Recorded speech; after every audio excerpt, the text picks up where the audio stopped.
आपने पिछले एपिसोड में देखा, ताइचू एशियन माइन के खतरों को देखकर तियानशिन एकेडमी के एल्डर ने वापस लौटने का फैसला किया, पर शियाओ अभी भी अंदर ही मौजूद था। इमोर्टलिटी वाटर की वजह से उसकी पावर काफी बढ़ गई। फिर वो उस रास्ते पर आगे बढ़ा जिससे वो पुनर्जन्म के सिक्स पाथ को समझ सकता था। उस जगह पर सिक्स ओनली किंग स्टेचू मौजूद है। शियाओ ने जब अपने सिन ब्लड मार्ग को एक्टिवेट किया तो उसे अपने एंसेस्टर से पावर मिली, जिससे वो सिक्स पाथ रीइंकार्नेशन के फर्स्ट स्टेज को समझ गया था और अब उसे तियानशिन एकेडमी लौटना था, जिसके लिए उसने अपना रूप बदल लिया ताकि वो दूसरे खतरों से बच पाए, क्योंकि युआन किंग और बाकी लोग जो उसे मारना चाहते थे वो इस रूप की वजह से उसे नहीं पहचान पाएंगे। और वो गुलामों से भरी हुई शिप से सवार होकर तियानशिन एकेडमी की एंट्रेंस पर पहुंच गया था, जहां तियानशिन एकेडमी के को डिसिपल बेटल सर्वेंट को चुनने वाले थे, जिनमें जिंगटियन भी मौजूद था। वांग शी भी वहां आ गई थी, जिसने शियाओ को सिलेक्ट कर लिया, पर शियाओ ने उसका बेटल सर्वेंट बनने से इनकार कर दिया।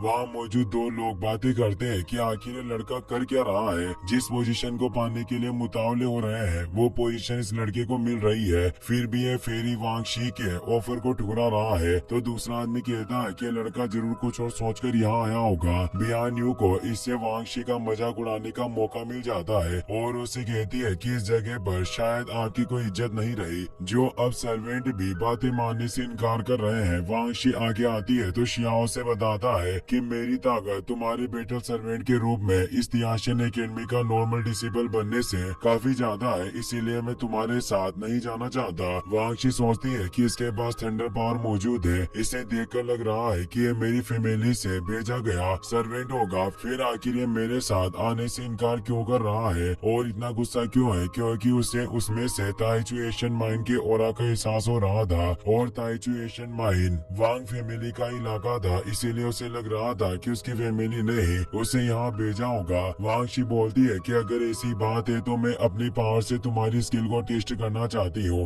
और वो अपनी पावर से उसकी एनर्जी को चेक करती है। इससे तेज एनर्जी क्रिएट हुई, जिससे लोगों को देखने में काफी प्रॉब्लम हो रही थी और वो काफी मुश्किल से अपनी जगह पर बने हुए थे। पर शियाओ बिल्कुल भी टच से मस नहीं हुआ और उसकी दो हेवनली एनर्जी स्ट्रेंथ उभर आए थे, पर तीसरा हेवनली एनर्जी स्ट्रेंथ भी बाहर आता। उससे पहले शियाओ उस एनर्जी को दूर कर देता है, क्योंकि तीन हेवनली एनर्जी स्ट्रेंथ से उसकी पहचान उजागर हो सकती थी। दरअसल अभी भी तियानशिन एकेडमी में एक पोजीशन खाली थी, इसीलिए शियाओ ऑफिशियली डिसेबल के रूप में अंदर जाना चाहता था। वो बोलता है कि क्या अब मैं अंदर जा सकता हूँ। वांग शी भी हैरान हुई कि इसके पास दो हेवनली स्ट्रेंथ मौजूद है। वास्तव में इसके पास कुछ स्किल्स होगी जिससे ये खुद पर काफी गर्व करता है और शायद इसे बेटर सर्वेंट बनाने के लिए मनाना काफी मुश्किल होगा। यह कि अगर शियाओ एकेडमी में अंदर की तरफ बढ़ने लगता है तभी उसे वाइन की स्मेल आती है, इसीलिए वो बोलता है कि क्या तुम शराब पीकर आई हो। लेकिन ये वाइन की स्मेल ऊपर आसमान से आ रही थी, क्योंकि युआन किंग अपने पोते युआन फेंग के साथ उस जगह पर आ रहा था। तभी अंदर से थर्ड एल्डर की आवाज आती है। वो कहते हैं कि तुम्हारी इस तरह से यहाँ आने की हिम्मत कैसे हुई। उनके झटके से युआन फेंग गिर रहा था, पर युआन किंग उसे गिरने से पहले ही पकड़ लेता है और सेफली नीचे उतार देता है। युआन फेंग बोलता है कि ये काफी घटिया एकेडमी है, मैं यहाँ बिल्कुल भी नहीं रहना चाहता। पर तभी उसकी नजर वांग शी पर जाती है। उसकी खूबसूरती देखकर वो उस पर मोहित हो गया। वांग शी शियाओ से बोलती है कि मैंने सुना है कि युआन किंग ने टेलीपोर्टेशन एरिया से आने वाले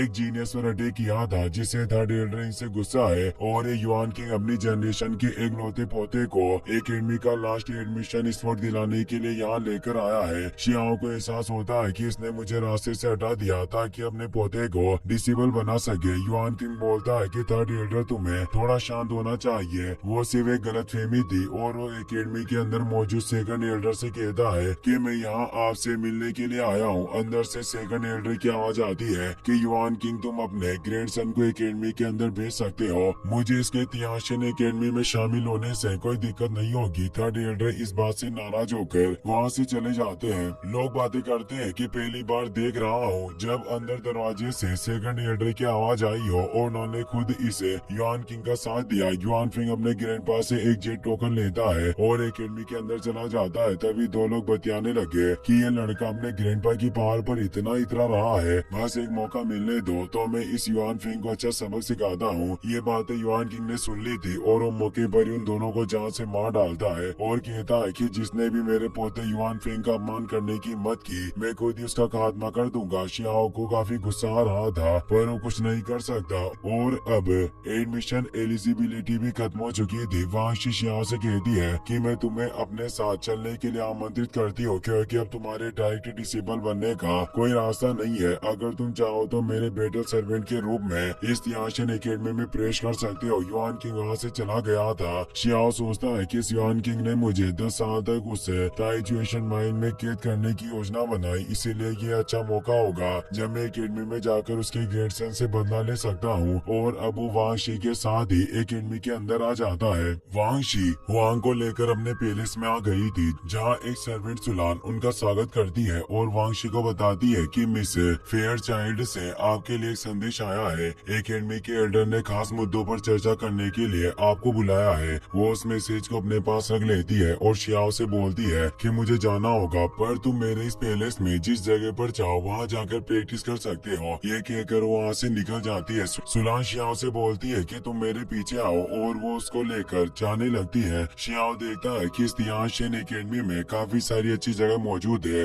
और वो उनमें से सबसे अच्छी कल्टिवेशन की जगह तलाशने लगा। सुलान कहती है कि लड़के तुम सिर्फ एक बेटर सर्वेंट के रूप में सिलेक्ट हुए हो, इसीलिए तुम ज्यादा वहाँ में मत होना। तुम्हें सिर्फ हमारे मिस का पक्ष जीता है पर तुम उनके करीब जाने की कोशिश मत करना और अपनी हद में रहना। पर शियाओ उनकी बातों पर ध्यान नहीं दे रहा था। वो कल्टिवेशन की एक अच्छी जगह देखकर उस तरफ चला गया था। सुलान जब पीछे मुड़कर देखती है तो हैरान हुई कि आखिर वो कहाँ गया। शियाओ वांगशी के रूम में आकर कल्टिवेशन करने लग गया था जो जगह मैजिकल बैरियर से प्रोटेक्टेड थी। सुलान इससे हैरान हुई, कहती है कि लड़के तुम इस जगह पर कैसे आए? ये एक मैजिक एरिया से प्रोटेक्टेड जगह थी, क्या तुम कुछ छिपा रहे हो? शियाओ कहता है कि मैंने तो सिर्फ बैरियर पर थोड़ा सा धक्का मारा और अंदर आ गया और तुमने सुना नहीं कि वांगशी ने कहा था कि मैं इस जगह पर जहाँ चाहे वहाँ प्रैक्टिस कर सकता हूँ और मेरे हिसाब से कल्टिवेशन के लिए यही सबसे परफेक्ट जगह थी। सुलान बोलती है कि तुम बेशरम इंसान हो, अभी तुम जिस जगह पर बैठे हो वो हमारी फेरी का बेड है, जल्दी से नीचे उतरो। शियाओ को इसका कोई अंदाजा नहीं था। वो खुद इससे हैरान हुआ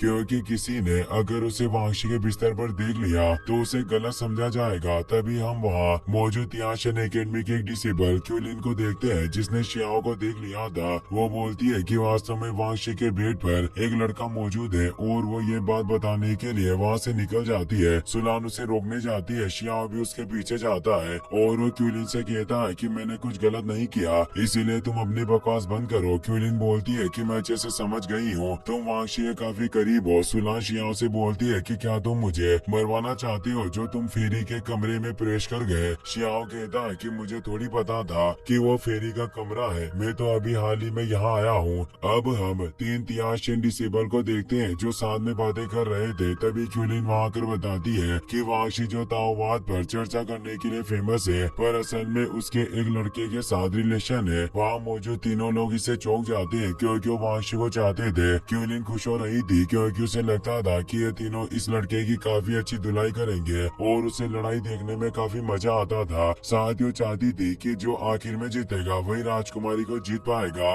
डिसेबल जियोंग जी अपने साथियों से बोलता है कि मुझे इस बात पर विश्वास नहीं हो रहा और वो क्यूलिन से कहता है कि क्या वाकई तुम सच कह रही हो कि ये बेशरम लड़का वांगशी के बेड से आया है? क्यूलिन बोलती है कि मैंने वही कहा जो मैंने खुद अपनी आंखों से देखा। इससे जियोंग जी का दिल टूट जाता है। वो बोलता है कि मैं काफी हैंडसम हूँ पर फिर भी मैं इतने सालों से फेरी वांगशी का दिल नहीं जीत पाया। और लड़के तुमने ऐसा क्या किया जो सीधे उसके बेड पर चले गए? शियाओ कहता है कि तुम्हें एक बार मिरर में अपना चेहरा देखना चाहिए और एक मिरर को उसके आगे कर देता है। इससे जियोंग जी को काफी गुस्सा आता है और अपने जायंट बीस्ट बॉडी को एक्टिवेट कर लेता है पर शियाओ एक मामूली से अटैक से ही उसे घायल कर देता है। यह देखकर बचे हुए दोनों डिसेबल दंग रह गए। तीसरा डिसेबल वांगलिन अब अपने 9 नेदर किलिंग एरिया को एक्टिवेट करके शियाओ पर हमला करता है पर इतनी लो लेवल की टेक्निक देखकर शियाओ को उबासी आ रही थी। वो बोलता है कि इस टेक्निक से मुझे कुछ भी भय नहीं लगा और वो अपने एक किक से ही उसे भी नीचे फेंक देता है। क्यूलिन ये देखकर हैरान हुई और अब वो उस जगह से चली जाती है। उसे डर था कि वांग उस पर भी हमला करेगा। वांगलिन के पास से एक फिनिक्स से ब्लड